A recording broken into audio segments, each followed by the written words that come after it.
Let me reaction da. Aligot, Teya. No, no. Sibong sa.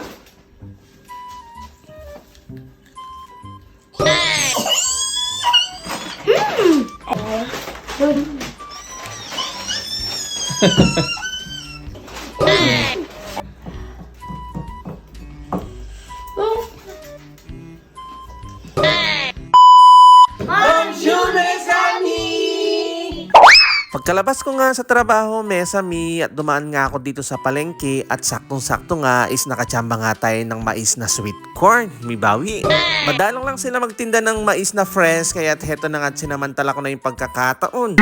Bali bumili nga ako ng 10 piraso, bali yung dalawa kasi is 1 euro and 80 centavos. At kailangan matyaga kang magkalkal at ikaw na rin yung magbubuklat para makahanap ka ng magandang itsura. At mabilis ang transaksyon na nga, pagkadating ko nga dito sa bahay, heto na nga inalis ko na yung mga buhok-buhok nila para hindi nga namin makain. At dahil nga malaki-laki yung mga nabili ko, bali pinagpuputol ko lang sa dalawa para naman madaling makain ng mga bata. At pagkaputol ko na nga, heto na yung mga itsura nila. Medyo dinamihan ko na siya dahil yung mga matitira dyan is kakainin ng mga bisita namin kinagabihan. At fast forward na nga, after ko nga hugasan, heto na nga nilagyan ko ng konting asin tapos pakukuluan natin ng 1.5 hours. Mas gusto ko ng matagal para paniguradong lutong-luto yung mga yan. O tignan nyo. Wow! Makwento ko nga sa inyo, Mesami, nung high school ako is paborito ko yung mais na yan na may kasamang margarine at saka cheese. At dahil nga wala tayong margarine dito, bari meron kaming butter tapos meron kaming cheese galing Pilipinas. Kaya heto na nga itatry nga natin at ipapatikim natin sa mga boys natin. Bali first time nga nila kakain ng ganitong klaseng mais na may cheese. Nung una, madidirila. Pero bandang huli, tignan nyo naman.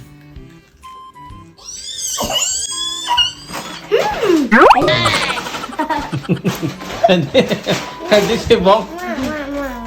Nakangkarte.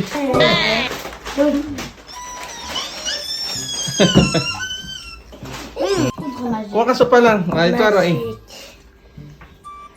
Masarap yan, Roy. Ayaw mo maniwala. Atong giant.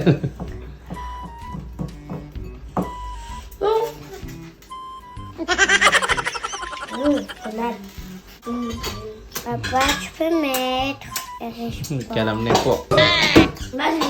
Nung sa umpisa, Mesami, is parang ayaw nila. Eto na nga, tingnan nyo naman, nasarapan sila. Bali, binigyan ko na sila ng kanya-kanya. Nakipagsabayan na rin ako, baka hindi ako matirahan. Ngamatan.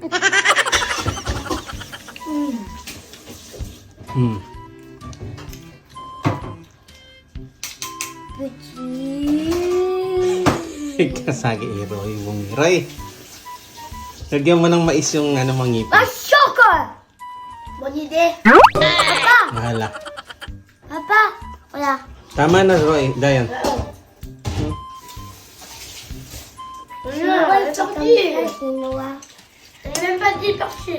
At habang nag-enjoy nga silang kumain, sinabihan ko na kaagad si Mama Neri na kumain na siya ng sa kanya. Mayat-mayat uubusin na lahat ng mga bata yan dahil nasarapan nga sila at ito na nga't nabitin pa sila.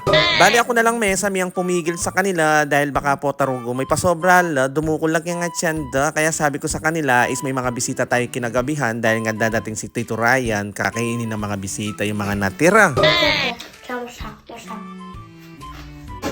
Lamdagis kayo, mengan. And go! Bye-bye na. Thank you for watching! Bye-bye! Abonnez-vous! God bless you! Thank you for watching. Again to. Ciao.